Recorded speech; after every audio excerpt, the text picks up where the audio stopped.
What's up, everyone, and welcome to the LCS and the LCS waiting room, where Jat is glued to his phone until the last possible moment. What's going on over there, friend? Spawn told me that I need to keep people up to date. Okay. Yeah. Oh, perfect. We need to know All right. Well, then, all right. So you have permission to have Yeah. your phone out in class then today. Yeah. What is the most recent update? It looks like G2 just won a fight, and they were going for Baron, and they went to replay, so that usually means they got the Baron. Okay, there we go. Right, Oh, fair they enough. We need a ticker. We need a ticker. Baron The had Jat soul. ticker. Like, No, we don't need a honestly, ticker. We have it right there. He we have a can Jat. send words. The Yeah. ticker.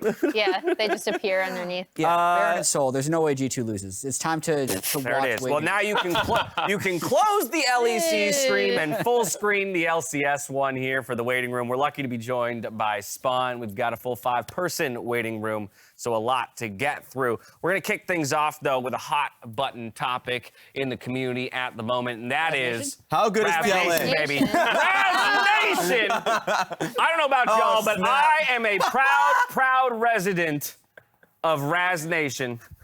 Oh my God, they got everybody in there. Yeah, Raz, Yep. why was everyone, do you have an idea of what caused I have all no this, clue. you know, I have no idea. Tell me big why. old uproar of I wonder. That was Razness? genuinely very amusing. It was piece of so content. funny. It was Like, it was phenomenal. actually very funny. How As someone long that's known you did, for like, how many takes did they? It was just a lot. I actually don't know how much time it was. For me, I actually thought it was going to be bad because I can only judge by me running around doing stupid stuff, right?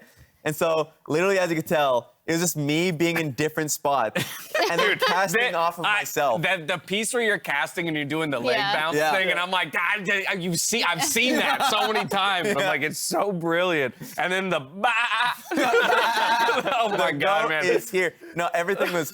I just was like, I'm gonna full sell it, see how good it could possibly be, and then.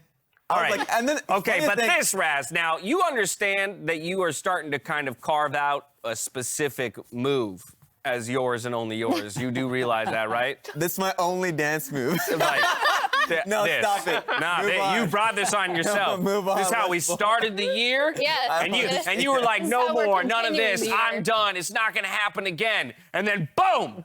If I'm told to dance, I literally only have that and the crip walk. And What did it's not even good. Avili do to you? I don't even know. What did Avili do to you? Oh Look. my God. That's all you have in your Actually, arsenal. It was him. This was literally I was back. gonna bring this up. Yes, Yeah. Wait, literally really? back in the Peg Leg pub in Australia when I was told that I Throwback. suck at throwing it back. So I was like, you know what? No, gonna I get better. don't. And I literally, it was awful then. So I just worked at it to prove it Oh the my next God. time we were back in the Peg Leg. But the thing is that's not your only dance move. And I know for fact because Okay. I remember a certain LPL final where you're casting live That from was a good China. Oh, yeah, and that your was energy, great. your That is energy a- is super low, Yeah. and the producer's like, we got to get some energy into Raz. Yes. And they're like, Raz, start dancing. And Raz doesn't know he's on camera at this point. Yes. And he just starts absolutely throwing down. It was amazing. It was also with that one song that you guys kept playing Yeah, for no, both. yeah. For both the Wildcard Invitational and all of LPL. Fun fact. When we were looking to bring new analysts onto the LCS, they brought clips of all the prospective Oh, of analysts course. to me. That was the only piece that they showed me of Honestly, Raz, though, and I was like, Jackson. I'm sold.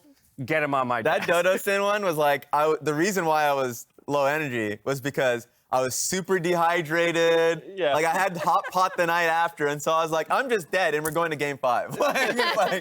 So that was hilarious that it happened. When I was trying to bring Rusty into the clip. I was literally looking at Rusty Yeah, the I know. entire time. Yeah, but The the eye jacket came contact off. off Yeah. screen Yeah. makes the dance more. That's Yeah. why it's Yeah. brilliant, because it That's could be to great. anybody. Yeah. You just Yeah. imagine a scenario that you want Raz Oh to my be in God. in that place. Either way, right, it was a phenomenal piece of content. I want to thank you for going all out on that one. Now we'll turn our attention to some more relative, LCS news when it comes to the teams and the players that would be taking to the stage today. We're starting in the TSM camp. Guess what? More news coming out of their side. We're making changes to our league rosters this week. Shenyi will return to the LCS team, while Kaiduo will move to Academy. So, Spawn, where are you at on this whole TSM debacle? Okay, I'm not going to comment on the whole debacle. A little bit too much, but I almost got him, guys. what I got want him. to say is if they sent Shenyi to Academy to get confidence back, I don't know if you guys kept up to date with how he was playing in Academy, but he was playing like an absolute madman. Like, you could see that he was playing the game the way he wanted to play the game. When they played against CLG Academy specifically, flashing on Breezy level 1, just continuing to move forward. This is a guy that obviously loves to create action. I think he did it to the point where his team was completely not ready for it on the LCS stage and maybe weren't on the same page. But sending him back to Academy, kind of seeing how he wants to play, I think will give the coaching staff a much better idea how to utilize this player. And he's a very polarizing person within the North American ecosystem at the moment. Yeah. There's a lot of positive comments about him, especially from Champions Queue. And then there's also some players that don't like playing with him in his play style. So I can see why this would be a player that would be quite difficult to coach and trying to mold into what you need to be a little bit more refined to play on the LCS stage. Yeah, and for me, looking at the entire situation, from the player perspective, once more, reasoning came out talking about the pick ban situation on the upcomer article. I can understand that. You don't As a want coach, that someone would tilt YOLOing a you. pick. If that happened to me, I would be very Yes. upset for context. Yes, and it's not just the coach thing, it's the players as well that Yeah. are around you. And if you just lock in a hard champion without having that conversation and the team's like, wow, what the hell is this, right? And then there's the difficulty in giving feedback. Yeah, it makes sense that there'd be problems coming after it. So I'm glad that there became a resolution, that we're seeing him back on the stage. I think a lesson for TSM afterwards is just having a frontward-facing figure talking about this, so there is a lightning bolt to a coach or a manager, that it isn't just the players who are taking it, so the community isn't just going in an upward speculating. And I think to your point, Raz, it took this upcomer article where we have a bit of a quote straight from Chawi on the move itself.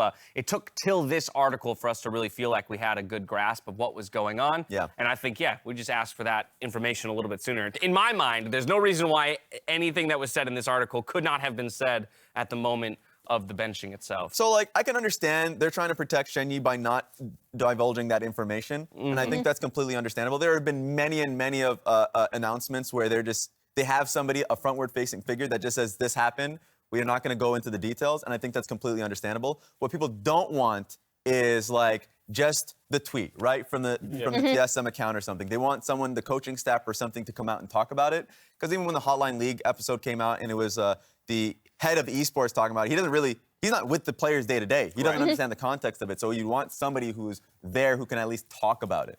Well, I think that's where it was really frustrating, because then what ended up happening is the blowback still landed on players from the community in terms of Spica, where since there was so little information, everyone is just trying to fill in the gaps, and then that kind of attitude starts snowballing. So I think this is good, but it would have been nice to have some sort of communication sooner because of what ended up happening afterwards. Yeah, I think it's impossible to know without being within TSM why they decided to make the announcement when they did. I'm kind of agreeing with Emily. They thought that the org could just tank it. Yeah. And when it became Spica that needed to tank it, well, then they needed to change strategies, which is why I think it took 2 weeks. But more largely, I think it's another signal. It doesn't surprise me that TSM is still making changes.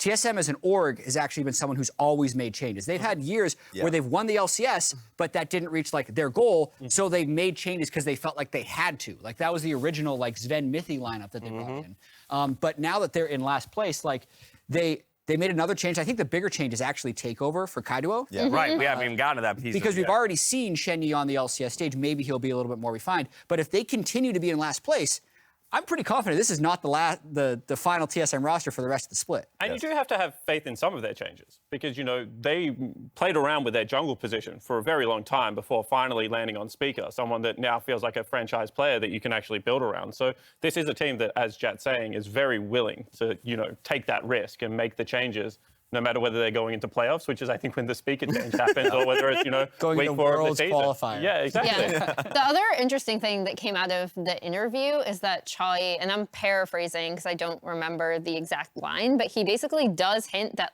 right now their first goal is to win games. Yeah. Right? And he's really upfront about that, where he's spring is kind of... He essentially said spring is dead. We're going to get as many wins as we can, but we're looking at summer. We're trying to make changes. We're trying to see what works best and start winning games. And I thought that was the first time I feel like I've seen that kind of attitude coming out, and we had a more clear idea of what development on this team is going to look like for their spring. Yeah. You know, it might have been out of necessity, but I'm glad we finally got that so we can have a point of comparison going forward when we look at how TSM plays. That's a level of honesty that I appreciate, but it also, yeah, gives us the context now to evaluate them for the rest of the split and beyond, which I think is useful, to say the least. We'll obviously continue to track Takeover as he steps in for Kaido. There's a couple other things, though, I want to make sure we get through before the end of Waiting Room, and of course, one of those things is the return of Core. It has been quite the saga, it appears, as has been made, made a note of by the organization themselves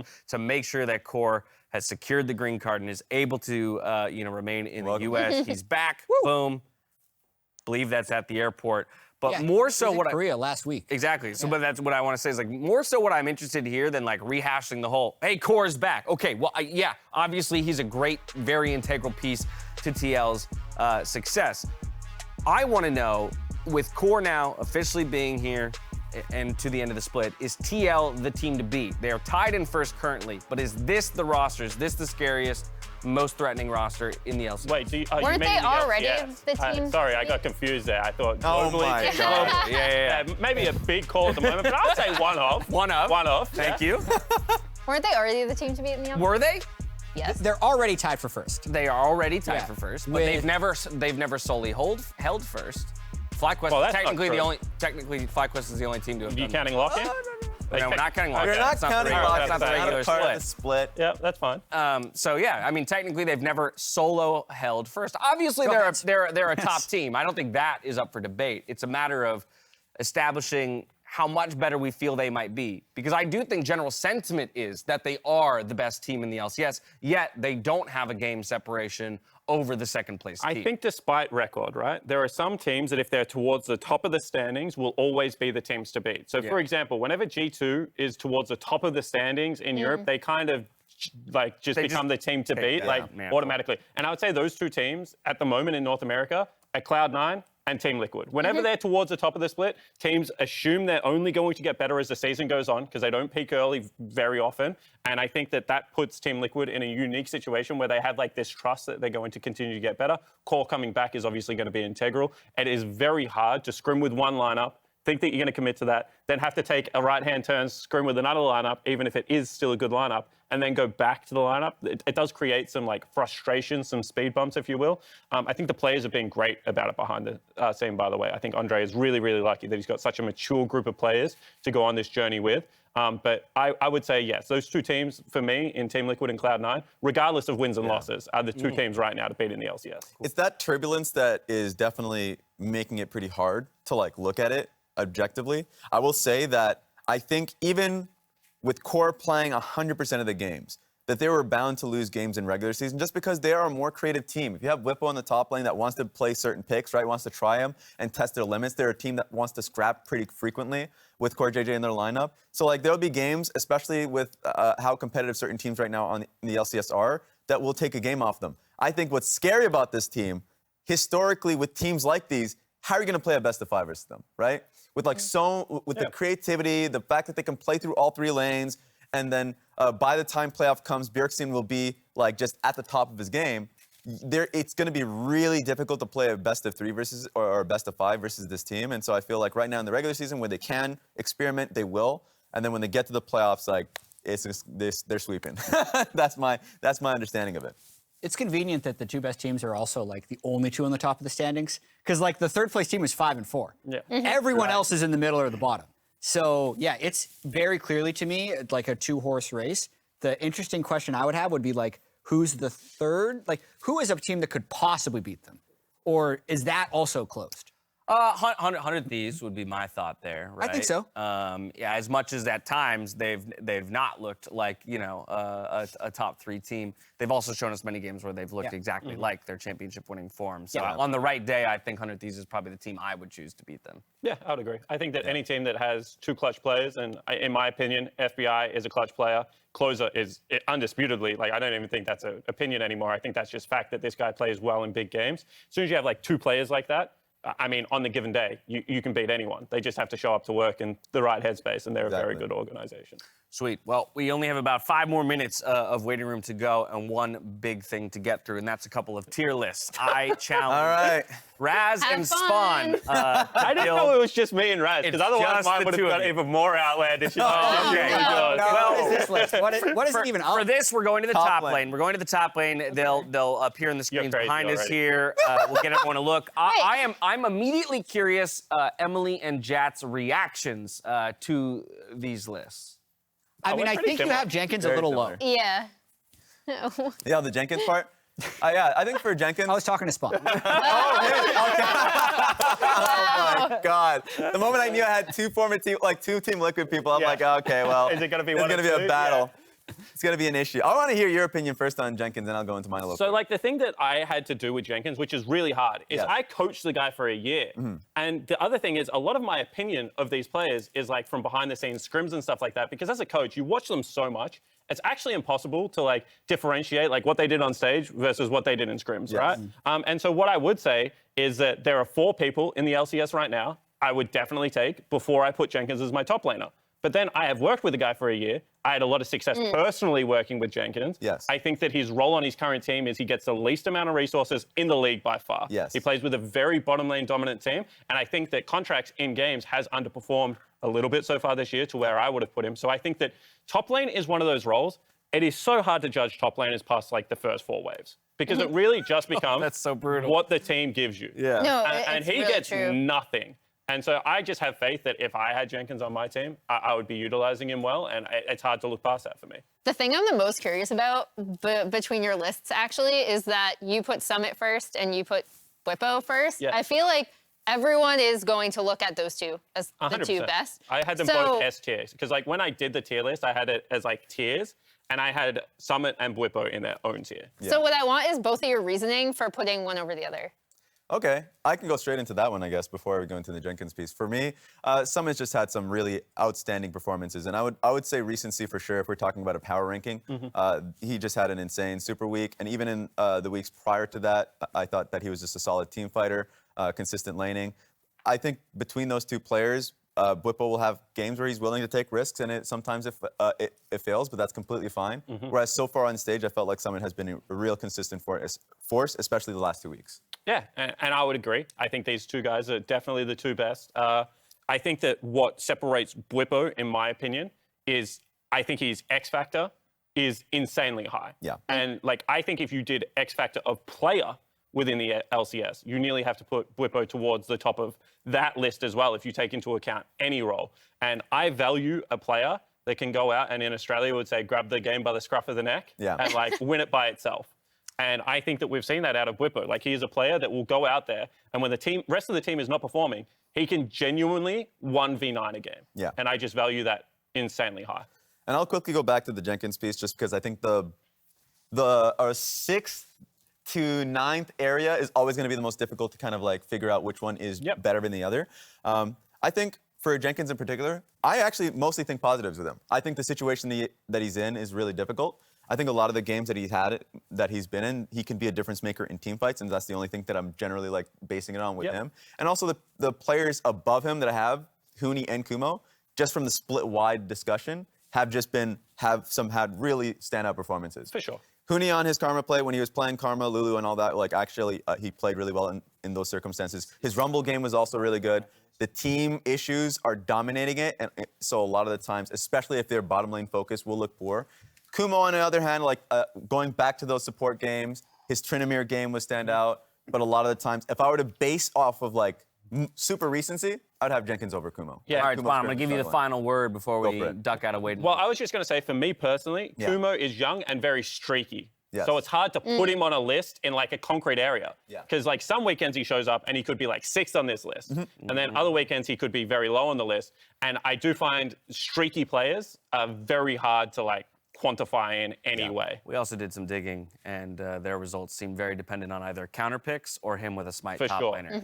And so that's maybe something We'll we'll talk discuss about a that little bit later. later. Exactly, teasers. Okay, that's it for Waiting Room. Spawn, thank you so much for joining us. Nice, That's thanks for it. having me. That's your whole day. Yeah, I got my passport. I'm out. We had nothing to do with that. That's it for Waiting Room. Let's roll that show open. And this roster really does look very scary. TL is absolutely terrifying. This is maybe the most egregious super team we have ever seen in the LCS. And it's Team Liquid, the team to beat in the LCS. Everyone kind of looks at them as like the big super team. Damage isn't there just yet. Blue, though, get assassinated by Han Summer and a great ult from River. Team Liquid cleanly win the 5v5. They thought TL is the better team the whole year, last year. What happened? The LCS Championship is going to be home to a new team, 100 Thieves. 100 Thieves, that's the one opponent I really want to beat because we lost 3-0 in the summer versus them. And I just want to show that we are the better team and we're the better players. On the Boom. Boom is just eating damage and Santorin just destroys him. You know, I want the salty run back.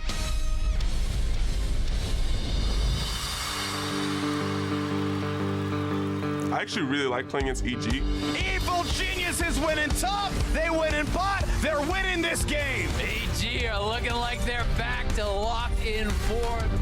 First EG, with how Summit's been playing, it's probably just going to be another top gap. And I don't think that jojopyun is going to stomp lane. But Summit has joined the fight, so the fight ain't fair anymore. He's ready to go, and he will just eviscerate.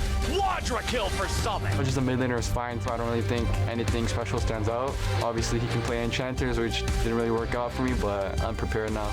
Massive heals end up coming out from Fudge, and it keeps people alive. Hello, jojopyun. I was also a rookie once upon a time last year, and I had a very big ego. But then I realized that I wasn't that good after all, and that's what you're going to figure out soon.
What's up, everybody, and welcome back to the LCS. Ahead of a full slate of games, let's take a look at that schedule and see what we have in front of us. We kick things off with Immortals versus EG. Follow that up with TSM versus FlyQuest before Team Liquid take to the stage against 100 Thieves, Cloud9 versus Golden Guardians, and we'll close things out with CLG versus Dignitas Quantum Pay. It's a really good day. It is a good day. Yeah. It's a good day. Yeah. Do you agree, Raz? It's always a good day. Well, okay. Raz, you're just too positive. But this. Now I worry about how positive. Okay, now today's a great day. There I love it. Yeah, Okay. save that. Well, while EG prepare to face Immortals Progressive, Raz is breaking down some of the super weak playmaking in this edition of State Farm Neighborhood Tactics. Take it away, my Long brother. run. Raz Nation. You can't tease me Let's like go. that, Raz. Oh! Yes, so it's time to go in for a State Farm Neighborhood Tactics here, and you do need my felt pen. And I'm going to be breaking down a really creative play here from Evil Geniuses when they went up against FlyQuest. Now, don't be fooled by this, the 2-4 record. They're a team to be reckoned with, as I will clear the screen and go on and talk about the fact that in this game, they have a sizable lead. 2K gold advantage, and you can see the minimap as I blow it up. You can see Lee Sin deploying back on the map here to meet up with Rakan. They want to play around Cloud Dragon. They also have Danny on the bot side of the map, who's just going to be trying to hit plates. Just one plate left. He's pretty large. And so what they're expecting is FlyQuest to match them here, to defend the play. FlyQuest, who is behind, makes what seems like a pretty good decision here by saying, no, actually, go for Dragon. We're going to be on the top side of the map as they now pause, have vision them on the tri-bush, and to say, okay, we're just going to try and trade sides, try and deny cannon wave, two large waves from Impact, who's on the Akali, chip top lane turret, put gold into the pockets of Kumo here, and try at least salvage something in this game. And as we play it here, this does not bode well with Evil Geniuses. This is a really smart decision that they make here. As you can see, they say, screw that. We're not going to take this trade. We're ahead in this game. we're going to leave Danny bot lane, as Emily will always talk about the fact that he's going to be solo on turret, just getting gold himself naturally. And they're just going to say, we're ditching this dragon, and we're moving straight through the river towards defending the play, which is a good, objectively strong decision. But there's the caveat of FlyQuest does not have vision on the top side of the map. They don't have vision in the river. That was actually dominated earlier before this play by Evil Geniuses. So they have jojopyun push up the mid lane wave. As you can see in the Fog of War, they have no idea. The Evil Geniuses have actually dodged out in Dragon and have pushed up to try and defend the play. And it turns into something much greater, because this whole submarine play, unlucky for FlyQuest, the control ward that would have spotted them gets placed up here so they can get vision of impact. Impact goes in. Evil Geniuses spring a surprise. And what was initially going to be just simply defending a play so FlyQuest doesn't have a way back in, turns into a huge, disastrous fight that now FlyQuest just lose. It turned initially, it's over. It's just, at that point, the game has been blown up from what was initially a 2K goal lead to a 5K goal lead. This game is over. And that's why I say, do not look at the standings for Evil Geniuses. They ended up having an amazing Super Week, and it's only gonna get better from here, from creative plays like that. That's what I want to look out for here with this team. I'm taking this. That's mine now. Well, first of all, a phenomenal usage of that telestrator graphic. Oh, yeah, I appreciate the fire. There we Just wanted go. to make sure I got that out there. We're getting Thank you. money's worth on that one. But I think your point should be well taken into account because of that Super Week performance and now where their record stands. And still, maybe they're even arguably better than a 4-5 team. Yeah. But to have doubled their wins over the course of a weekend like that was a pretty big deal. And I'm going to go to you, Emily, on that point that Raz was making, because so often we do look at the cross-map trades as generally the right answer, but for EG to have made that calculus in the moment and get even more out of a change in strategy and play is something to be spoken about. Yeah, I mean, it's really good because when you're ahead, they're essentially saying, as Raz said, you know, we're ahead, we can take this, we can react to the play. And so previously when I was talking about EG and what they were good at in lock-in, it was going off of set plays. This, to Raz's point, is really great to see because they're basically responding to a really good response from FlyQuest and making a proactive play with their lead. Exactly. And if it just turned into, you know, the worst case scenario of they don't get those kills top lane, in the end of the day, Danny is still farming bot lane turrets through Chakram. He's getting gold for himself. They're able to keep Akali back in, right? So she doesn't have to drop those waves. It's just an objectively smart decision. They'll get the Cloud Dragon anyways. They only need one member for it. So it's just really smart play from this team. And relatively low risk, rather, to your point. They go up today against Immortals, who will be playing alongside, or rather with Arrow in the lineup. Here's Destiny on what it's been like to play next to Arrow. Playing with Arrow has definitely been an interesting experience. He's definitely a lot different compared to Wild Turtle. They're both veterans, but I think the way that they see the game is very different. So playing with Arrow, he's definitely a lot more aggressive and very vocal with what he wants and needs. I'd say that Wild Turtle is a lot more reserved, but he also knows how to play the lanes very reliably. He's very safe. He knows how to make the game stable, and I think that's one of his strengths. So I think we're trying to utilize and balance both and see which one we can use against what opponent and what can work out better. So Immortals still utilizing both AD carries, but landing on the idea that Arrow they feel is right for this matchup. That's kind of the context by which I want to look at the move, Jat, is Arrow against the likes of the EG bot lane as well as the full squad. Yeah, well, I mean, this is kind of a Zoomer versus Boomer matchup, the same as it was last time. Arrow and Turtle are both very experienced AD carries, so it's not like one of those times where they're putting in this like really young kid to take place for the veteran. But I like that Destiny says that they are very different players. I do think Arrow tries to look a little bit more at the overall map, whereas Turtle might be a little more isolated to his own lane.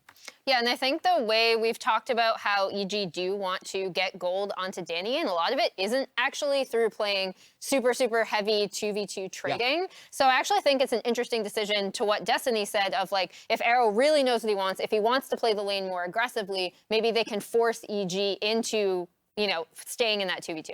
Exactly, and something to be excited about when it comes to Arrow is the fact that he just has these pocket picks like Draven and stuff that he can pull out that the enemy team has to respect, right? They have to understand that it's a possibility with this player. So I'm interested to see what he has cooking going up against Danny. Well, two teams next to each other in the standings at 4 and 5. We kick off the second round robin today. So it is a re-meeting or a rematch between the teams with Arrow slotting in. Raz, I want to know from you, who takes it though? I think I have this one going for Evil Geniuses. I think they're a more cohesive unit. Okay, so he's playing off of his own State Farm neighborhood tactics. I predicted EG as well, but when I looked at the standings today, like this is very easily a day where I'm not confident I could beat a coin. Oh my God. Then it sounds like today's the day I take the opposite predictions. I've been thinking about doing opposite Raz. Lined Can up. I officially change to opposite Raz all day? Yeah, I mean, again, those are my predictions. All right. Okay, so ignore the graphic flipping. for Jat's That means he purposes. flipped, He's right? flipping Oh my opposite God. Raz. They're going to be successful strategy, please. That's going to be a fun one to track all day. That's enough out of us. The teams are ready to jump onto Summoner's Rift, so we're going to hand it over to Phreak and Kobe for the call. Thank you very much, and hello and welcome. How dare he? Opposite Raz Nation? Opposite Raz Nation. Yeah, I mean, he's got a lot of backers now. He's all 5 players. He was celebrating his gasping. I'm hashtag Raz Nation as well, by the way. I'm about it. I think it's good. So, Jat, we were friends. Not anymore. So it's Raz Nation and the Jat Empire, I guess, going head-to-head today. I mean, the Empire loses in every one of the movies. So True! I feel like there's nothing really going on here for him. This, I think, is a very exciting matchup. 2 big notes I want to bring up. One is let's look at the season overall. All right, these teams had literally opposite runs in lock-in. EG went undefeated up until they meet the finals. Immortals went winless and got knocked out in groups. Complete opposites. Since then, Spring Split started. They somehow both went 4 and 5 against the same opponents, with Immortals actually beating EG in the head-to-head. So Immortals, yo, grats to you for catching up after rough lock-in. That's really, really well done. Good job to Invert and the rest of the squad. Dardoch, I know, up there on stage as well. Meanwhile, for EG, we heard Raz talk about it. We heard the analysts talk about it. They still believe in them, but it has not come together in the early season yet. I get right into this champion select because they left up Ryze. Ryze, one of the most sought after mid lane picks right now because of the mid lane mobility. And whenever you see a first round lock in here for Ryze, we're already thinking for EG, you want to get something like a Xin Zhao, a Lee Sin to pair with it, because the biggest strengths here, in difference to a lot of the other mid lane champions, is getting that early priority from mid and then roaming around to affect those side lanes. So EG are rewarded with the Ryze, but what you give up is with the predominant Jinx and Aphelios being banned out, which is almost 90% of pro plays are Jinx and Aphelios being traded. Because Immortals invested their bans in the bottom lane instead, they get the Caitlyn with the triple ban on AD carry targeted at Danny, finding this sort of advantage for their champ select. So they've traded mid lane roaming priority for bot lane pushing priority with the Caitlyn. I think that's fairly risky because EG, obviously Jojo plays a lot of his matchups really aggressively. And if now they lock in the Ezreal Karma, which is basically my favorite response to Caitlyn Lux, which I assume the Immortals are going for this pairing, because of the Ezreal and Karma extra range and poke for early on in lane, and EG have the Ryze to roam, I feel like this trade, is set up by Immortals, but is actually feeling more EG favored to me. Interesting. Yeah, I want to know what comes out of this one because obviously Caitlyn can bully lanes really hard. Karma can be attackable if she can't play behind the minions at all times. You can land the hook. You can kill her. Nautilus's CC chain is long enough that Caitlyn traps will fire. Compared to Jinx, Jinx traps arm really fast, and you can fight them on. It's going to be no problem at all. It's very easy to land those. Caitlyn traps, you don't always have enough time. Nautilus will do that for you, so you can one-shot a Karma here. And if Ezreal doesn't disjoint with Arcane Shift, you can maybe kill him too, so there is a chance Immortals finds that kill. We heard Destiny talk about how Arrow's a very aggressive player, wants to take the leads. I'm not sure who I favor in a 2-on-2 overall, but I think it's going to be a volatile lane. Yeah, and as I was saying earlier, for the Ryze pick, you want to get one of those junglers, the Lee Sin or Xin Zhao, so Immortals are trying to at least take away from those strong pairings with the Ryze for Evil Geniuses to try and split up Inspired and JoJo's synergy here. Meanwhile, EG gonna target Revenge himself, who has been a pivot point here for Immortals, playing a lot of these aggressive split push top lane champions. So trying to whittle down on that. Impact will usually have a solid response to pretty much anything that is picked on the top side, and has also played a decent amount of top lane priority carry champs himself up there, so they still have this kind of flexibility in draft to go for. I expect Immortals, though, to keep banning inspired jungles, and they go with another one of the early game AD jungles, the Olaf, that has gained even more prominence recently. Meanwhile, though, I mean, with the kind of switch up there for the Immortals pairing, it's not the classic Caitlyn Lux that is all about pushing towards turret plates. By picking up the Nautilus here for Destiny, they're also opening themselves up for possible mid-roams from Destiny, which is something you kind of lack when you go with the Lux Caitlyn for all pushing power. You don't have that melee support to check brushes and to go for a lot of the same impactful roams. What comes through? Jungle, not a surprise. Immortals indeed going for counterpick on Revenge in the top lane, wanting to fight up against Impact. Probably something to do. He's played one tank game. Everyone else has been a fighter. We'll see what counter matchup he gets and what it is Impact wants to blind in this. Yeah, and I like the Immortal strategy. Again, you triple ban AD, first pick AD. Then you double ban jungle, first pick a jungle here for their answer. Oh, lock it in. This is my personal favorite counter pick into Xin. And Xin is one of the most popular professional jungle picks at the moment. I love talking about Trundle into it. My favorite pick here. The pillar is so useful against this champion to try and get cooldowns out of him.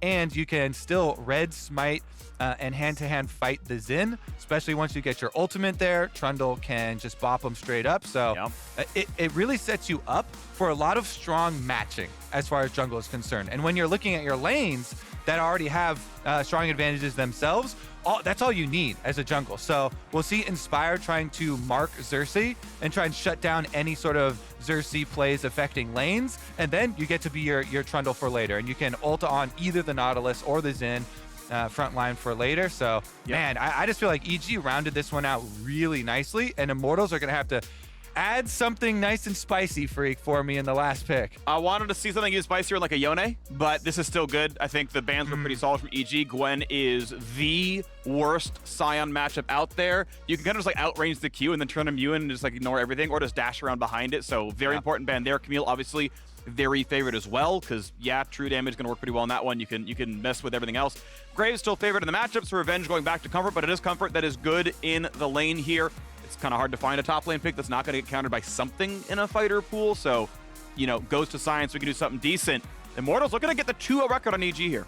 Yeah, I mean, it does feel still like an uphill battle, but such an important matchup here. Both of them tied in the standings. It's going to be fun. EG Immortals coming up next.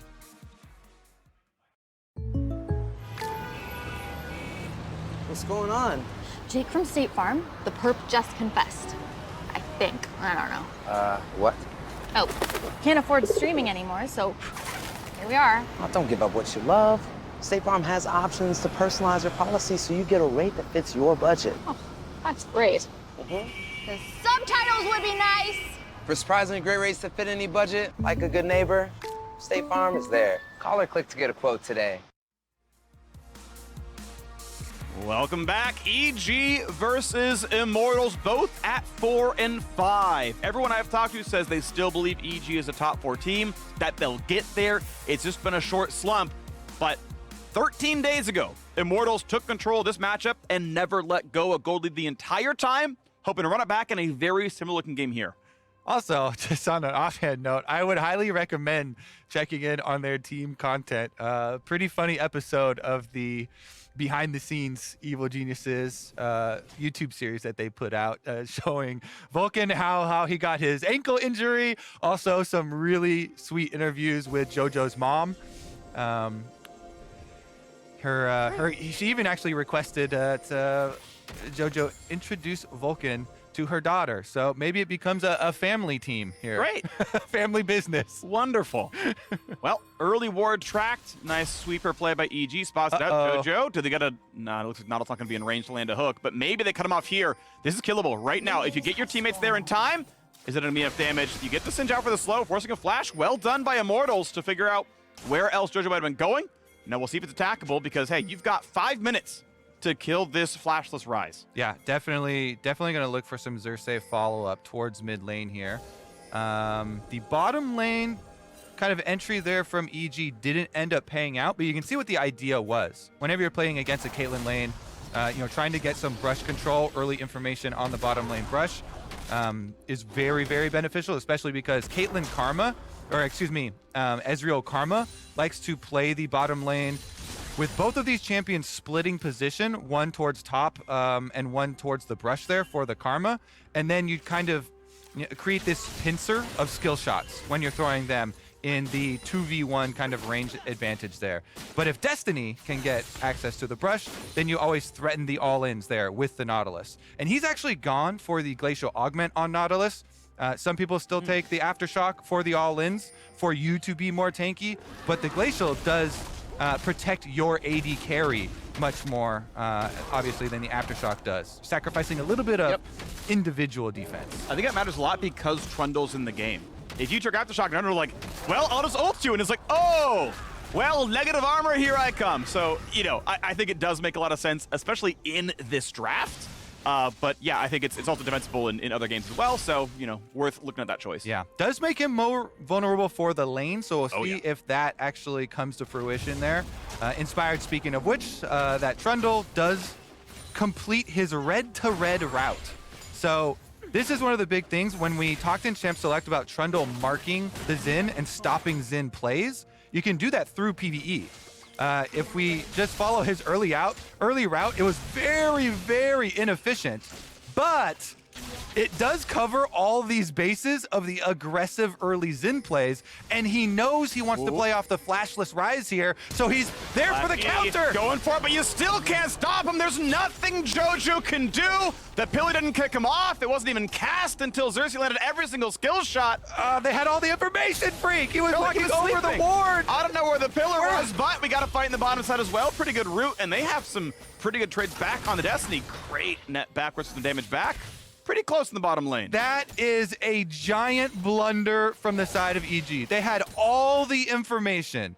Xin just walks over this ward. They literally, up to the second, have the position of Xin closing in on the mid gank, and they can't effectively counter. That is huge for Immortals. Big props there to Xerxe. Even though his red is stolen, still capitalizes on the level 1 flash blown.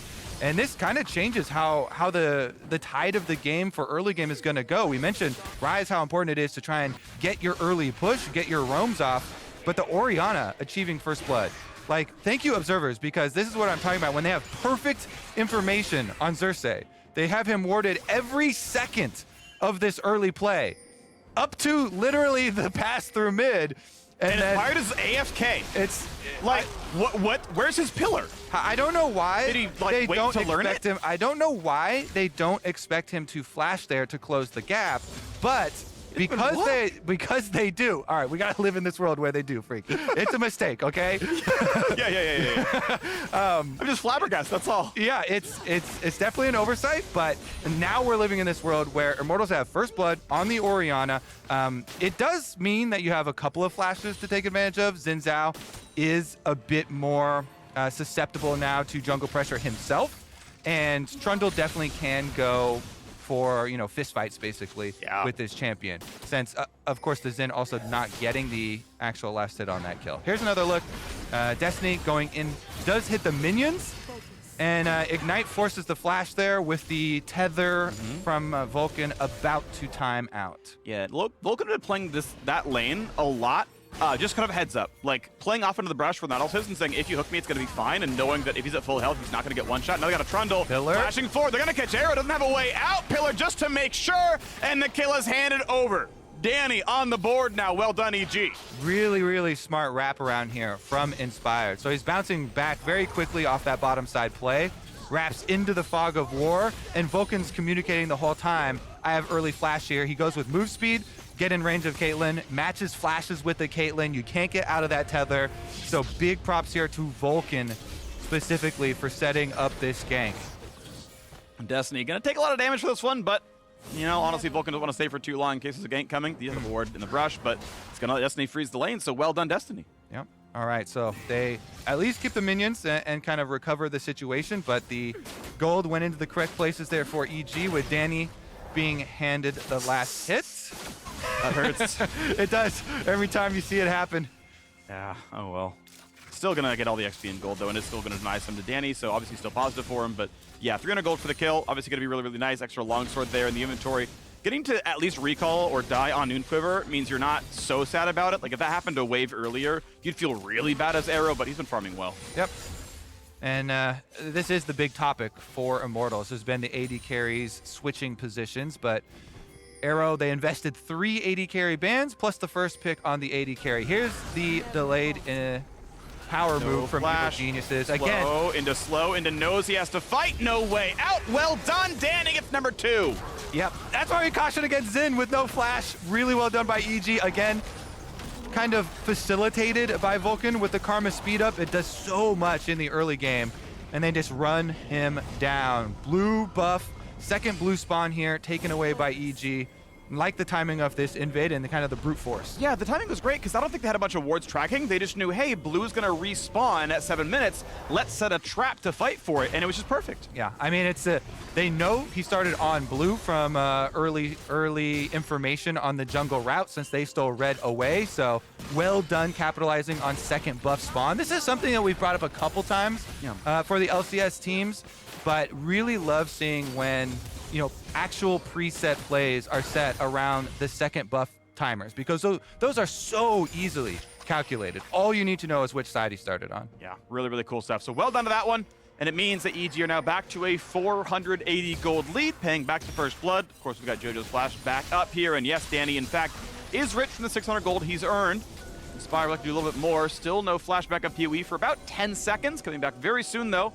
And now, Impact coming down. Xerxe is here. This could be a play, but everyone playing far enough back. Now going for a bit more. Realm Warp coming in for the Ryze. Ulti's going to knock up as well. Good Zhao going to go right back into the circle. Xerxe flash to safety. Pillar is on. Shockwave forcing it away from jojopyun, but they've got enough damage. Inspire back on the board now. Knocks down Xerxe a second time. Revenge has nowhere to go. Puts the ulti down. Burns a stopwatch. Might not have the time for it, but maybe PoE does. Catches the Trundle. Tried to flash for a kill, but couldn't make it happen. PoE has the damage and doubles, and can they get more? Hasting up. Almost in range for an auto attack slow. Maybe Impact dies here. Does not have a way out just yet. Left just came back, I believe. And now you got to fight on the top side. PoE gets shut down. jojopyun gets his overload. Jojo finds the kill. He's got double buffs. Phreak, he doesn't want to stop. Revenge has just enough mana for another dash away, but that was one exciting river skirmish. And in the end, a little bit over aggressive for the Immortals players, and Jojo punishes picking up the last kill, but this is how it started. Impact is isolated initially, but the Realm Warp corrects this situation, and they can all get inside of the Xin ult to burn down Xerxe first. Very good double flashes there. PowerOfEvil forcing the flash out of Jojo by flash ulting with the Shockwave there. Necessary flash out of the Shockwave from Jojo. But then Revenge is able to gain enough distance. He doesn't get bursted down. PowerOfEvil picks the second one, and they try and go for the play on Impact, but never mind. We're back alive. Rift Herald number 2. Down here. Impact, flashless, ultiless, has a passive always. We're fighting for the scuttle. Caitlyn left alone on the bottom side, actually. EG have, I believe, brought up Danny. He's coming up right now, so Caitlyn could get free plates. What's this fight going to look like, though? It's going to be 4v5 soon. It's 4v5 soon.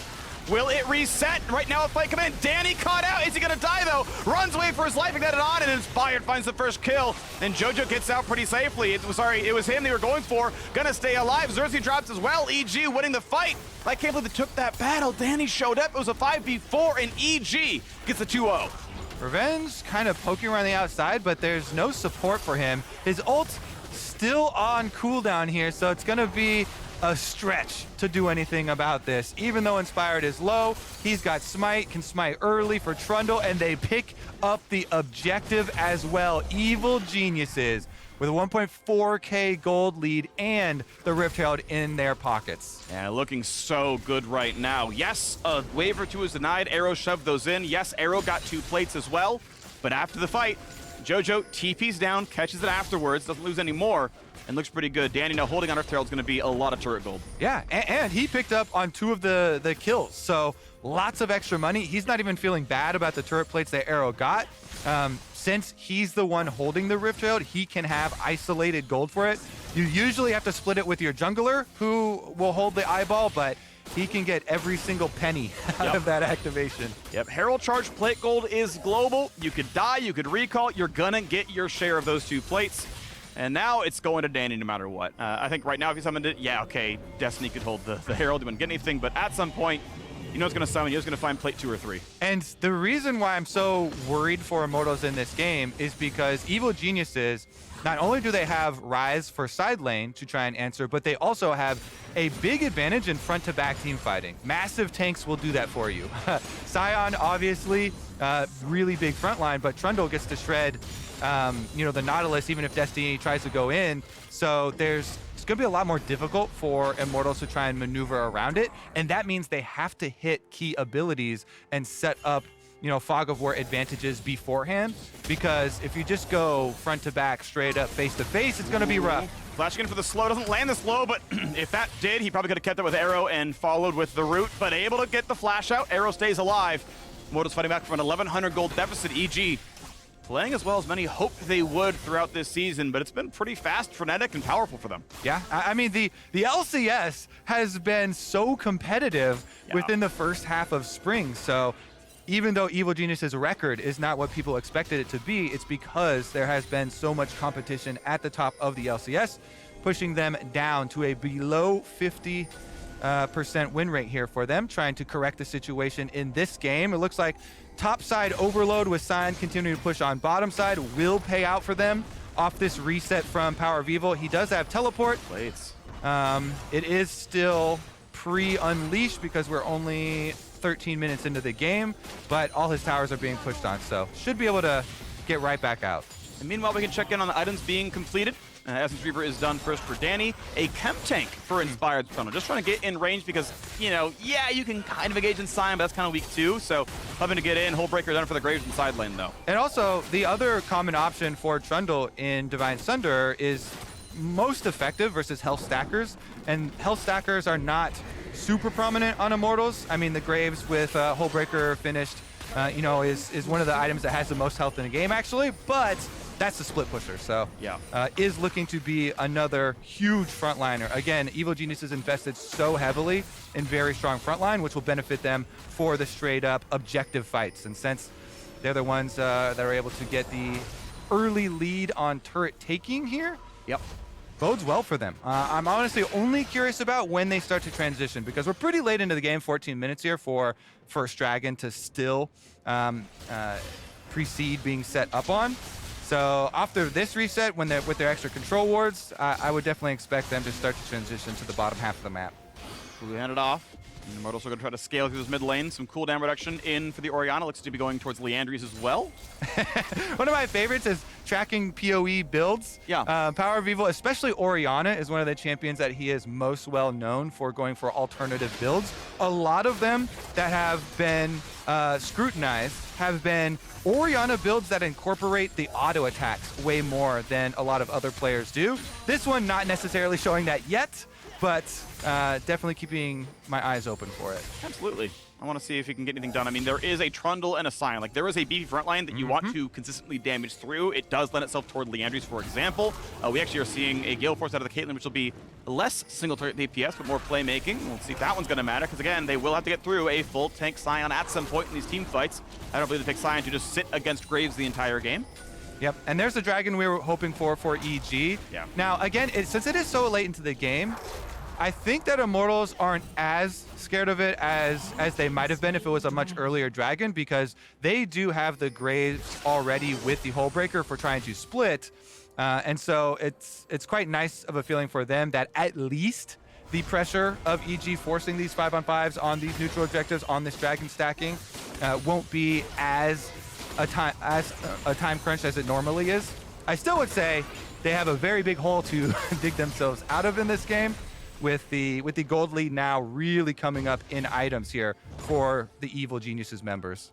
I gotta say, nice shot, Destiny. I think he actually, with the hook, with rank like 2 hook, last hit the cannon and gave that gold over, because Arrow was in between auto attacks there. So that's an MVP play right there. That was 135 gold or more for that hook. Yeah, for the team. Yeah. Definitely. Big ups. You need every piece of gold you can find on the ground right now for Immortals. So. I mean, that's 10% of the gold lead was right there, getting that cannon. In those contexts, actually a pretty meaningful play. LCS big support plays. Yeah. Well done, Destiny. Second best play Immortals made all They're good. changing out his AD carries, but he doesn't care. Whichever AD carry is in, he's going to force feed them gold. Exactly. The real carry is the Nautilus along the way. So 2,000 gold, though, ticks up. EG still feeling very good. Second Dragon far away. Baron the same, but Herald is up, and EG are already there for that one, so this should be absolutely a freebie. An uncontested Herald to go to EG. They should find first turret out of it. I know they only got 2 plates at the top. Probably could have liked to summon that one mid, so that the second summon could just completely clear the mid lane wave and give them more map pressure, but we know top lane is pretty low and can be a target. Plus, I just want to re-emphasize here that the issue has been that Ryze is a very good side lane champion. Never mind, Impact is also yeah. And we got the reinforcer coming here as well. TB showing up for Revenge, a great pillar. Jumping over it there. Nice true shot barrage out of Danny, but now can they get the rest of it? Another slow is there. He does not have flash, does not have ult, only the passive, so Impact will be left to die. PoE grabs the kill. Time to walk away. Xerxe gets the knock, but walks out. So the cost for this is your top lane teleport, where Revenge actually teleports up to the play, away from answering this split push that we just highlighted for JoJo. And this Ryze getting more money is a very big problem for Immortals. They already know, all right, our team fights are going to be rough. You know, the front to back is their advantage. They have really big tanks, but maybe we can get something going with the Grave split push. Hullbreaker, you know, still extremely powerful item. The problem becomes Ryze has a 2-level lead already on the Graves right now and just got solo turret gold in the bottom side of the map. So JoJo should be able to handle the side waves as well. That was 450 for the first turret gold plus the global being untopped, unless another turret was killed first. I think top might have actually been killed by Impact first. Either way, though, it's still obviously a big surge of money and more than the split 2 ways assist that Revenge got. So that 1v1 will be harder. Thankfully, Hullbreaker itself scales in stats, so maybe he holds up. And well, 2.2. You can see the gold that actually has grown since the previous play, so that has added into EG's favor.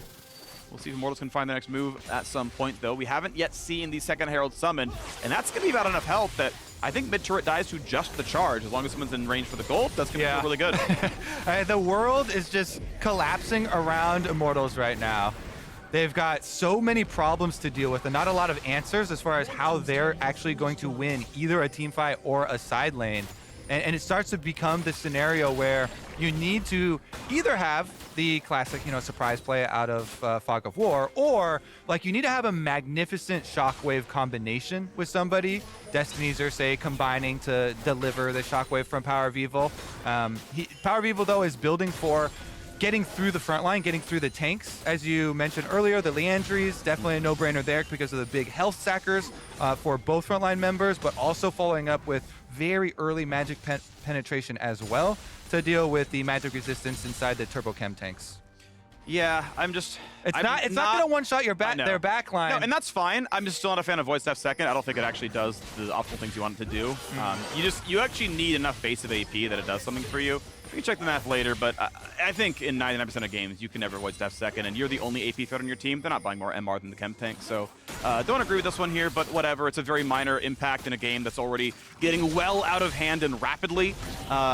You can see the items are still stacking up. Of course, we know it's actually a pretty tanky Ryze at this point. He's got Fimbulwinter, he's got the Merc Treads. Even the Mythic he's got has some health on it. So jojopyun, sadly, not an easy one-shot. Yeah, they can try to burn him down and try to grind him out, but that's going to be a tough go. Yeah.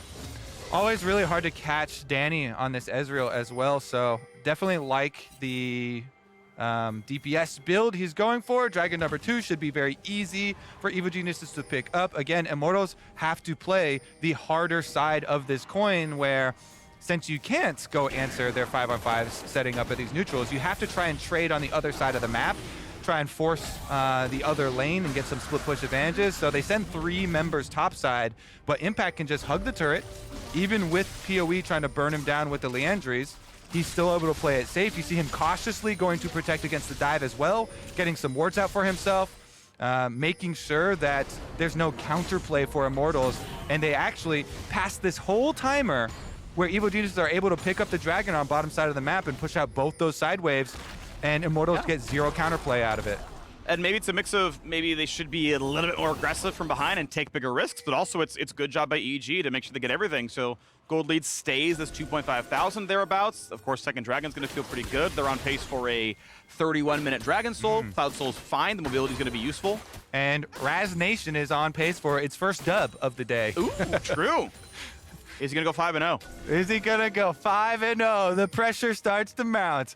All right, Evil Geniuses, though, have a ways to go to clear it out. But again, you can tell they're feeling so calm with their setup because it is significantly easier to execute. Just send Impact again to soak on that side. Jojo has double summoners available for his Ryze split push. And Ezreal Karma is one of the safest mid lane duos for AD carry support to have push out this wave and then get your first rotation. So they push out mid wave, rotate through the river to secure the river route. Whoa! Inspired even gives over his crab kill to Danny. That is a true supportive jungle play. He's going chem tank, full tank Trundle, gives him the crab money. That's a golf clap. They gave Danny first Herald. They gave him the second Dragon. They gave him that Scuttle right there. They are just feeding. They're force feeding this kid down here. And so you know, when these guys are doing really well, and they're like, what are they feeding these guys? Heralds and Dragons mostly, Kobe. Gold. Gold. That's what they feed. That's what they feed their players at EG. They feed them gold. Honestly, though, this since we have a moment here, this brings me back to when this EG lineup was first announced. One of my big, no way, he's handing him red too. Oh, it was too early. All right, that's actually poor communication then. Yeah. You know, Evil Genius says, not enough. Huge mistake in this game. What problems are brewing within this team? I guarantee you, don't check the replay because I'm right, trust me. Inspired, like, check the queue, and he's like, yeah, it's ready.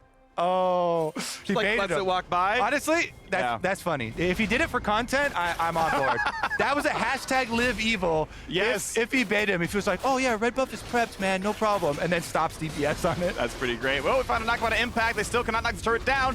TP's coming yet again. What's it going to look like? Because Xerxe is going to run out of health a little bit. Nice stun to Caitlyn. Be careful because Ryze is in, finds a root as well. Good damage. Arrow's almost burned down. Has to burn summoner heal. They stay alive, but EG have full health bars everywhere. Can Immortals even get out is the question. Revenge checks, grabs some move speed real quick. Definitely wants back in. Flash. Great escape from Danny. Knocking for Impact. She'll play in the front line. And looks like not a good way out. Shockwave buys some time. Good ult through from the Graves as well. A bit of damage back. Impact is still tanky, and Vulcan finds the kill on to Destiny. Supports on the board.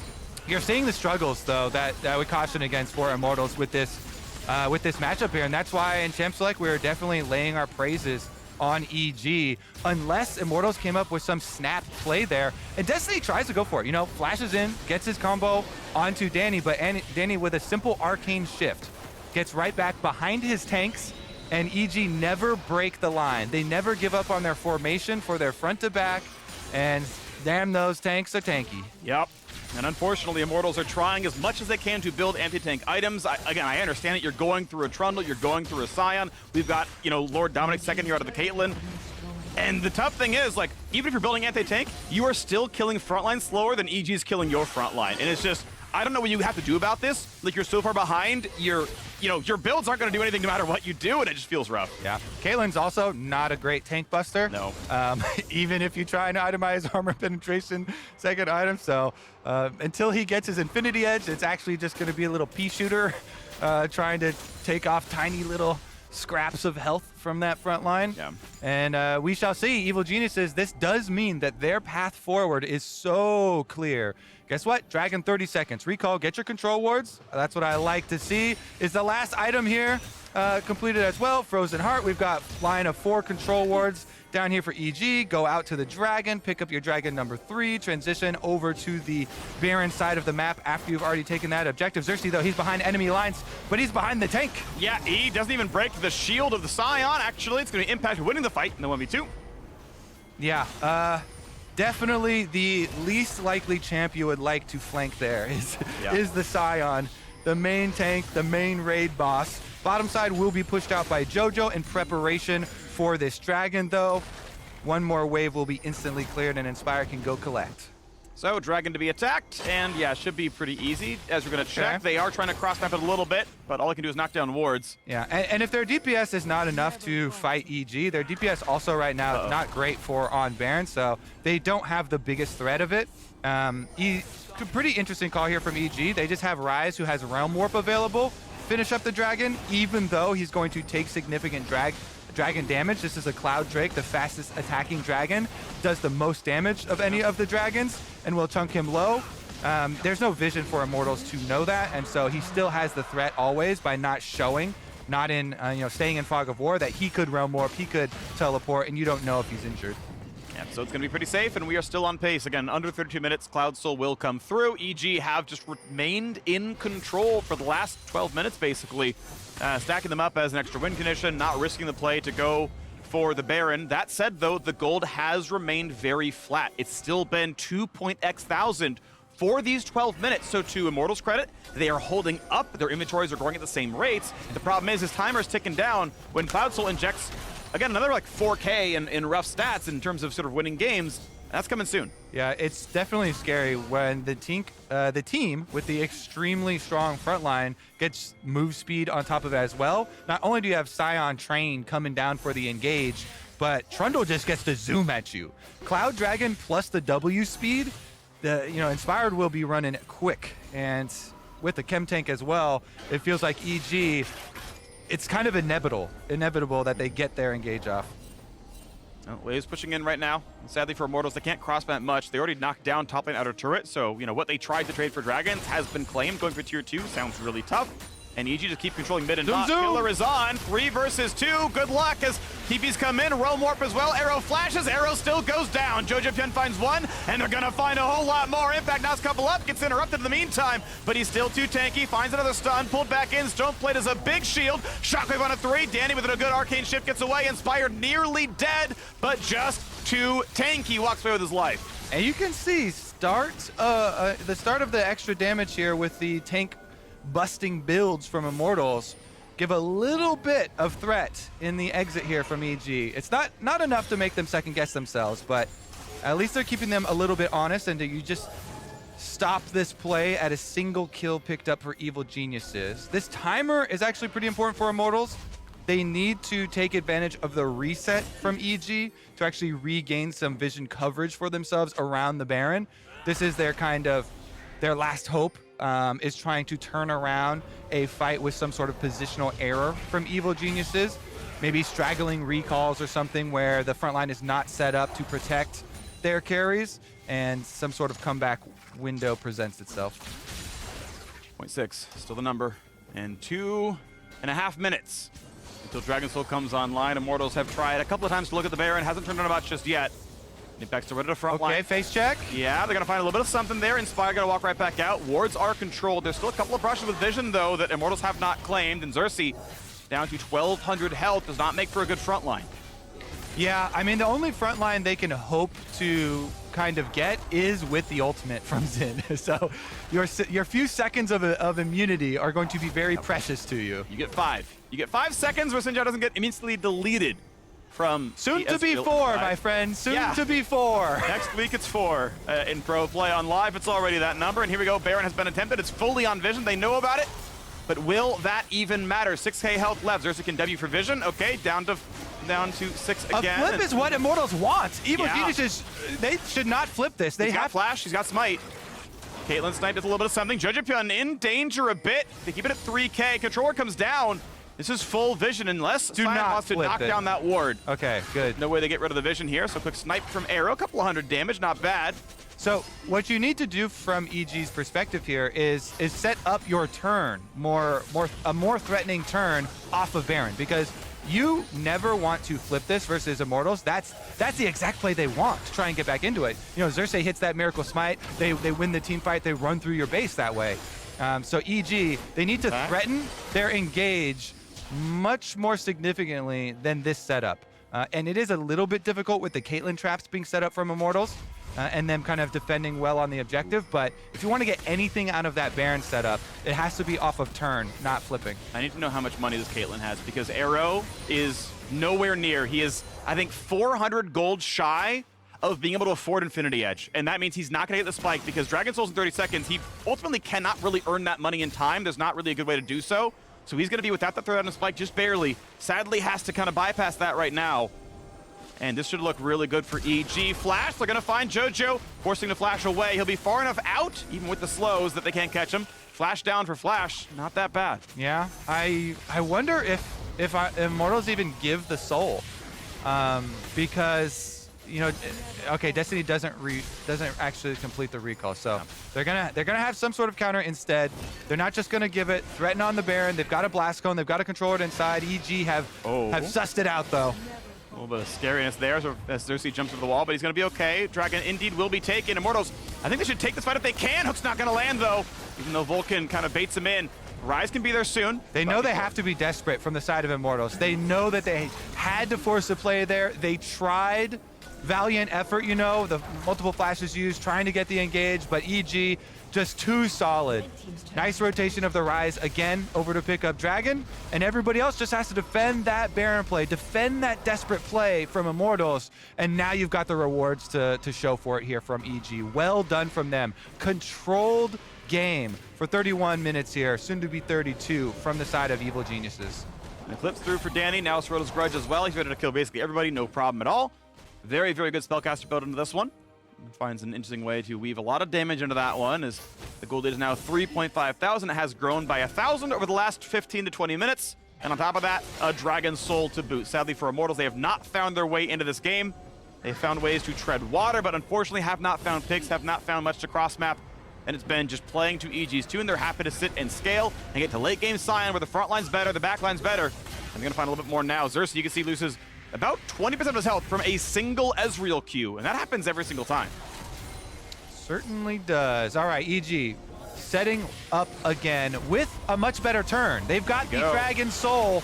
Sidesteps it, ult comes down to block some damage, and he's hopefully gonna get away for now. They can't get right back in, but as they burn out the ultis, the second half could look good. On the Jojo, isn't enough damage. The question, though, is Flash is down, and they find him with a shockwave. 1 for 1, Inspired is low, but Inspired survives. 1 for 1, well done to Immortals. PoE has high ability haste, can get his spells back soon, but they found him. He's flashed, but he's rooted in place, and Impact's here for more. Danny jumps in, finds the kill, chases in for more. Thank you for 3 extra kills, and they're in for the rest of it. Arrow left alone. Arrow can run for his life. Stop the recall. But the Immortals base cannot run.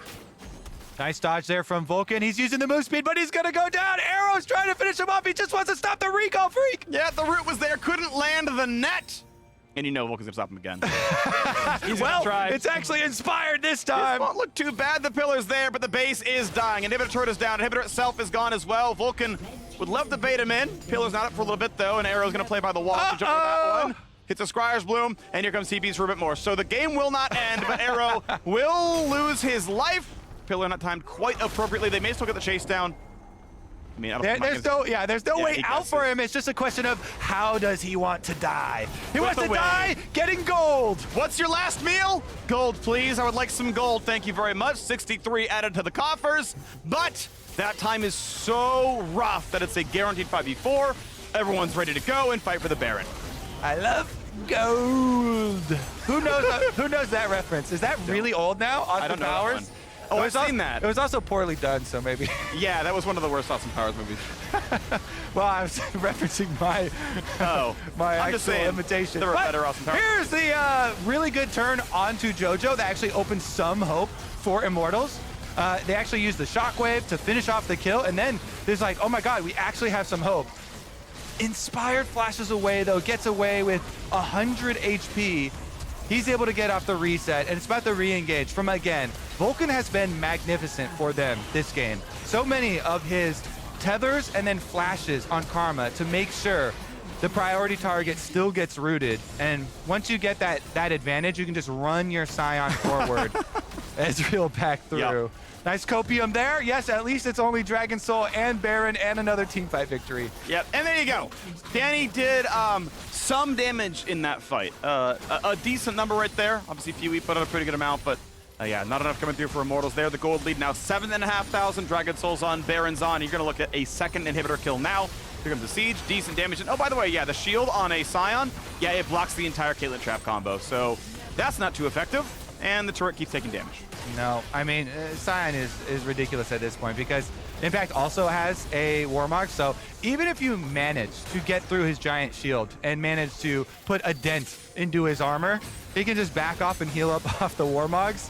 It's such a strong combination with your Gargoyle Stone Plate because you get a massive item shield on top of your W shield.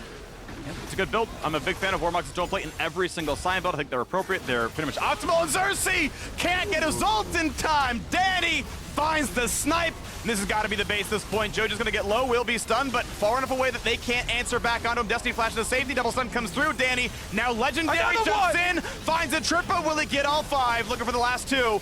The poor Revenge on his turret will get none. Health bar getting lower. He's ignited, not healing for very much. And that's the stopwatch. What a bait. Well played.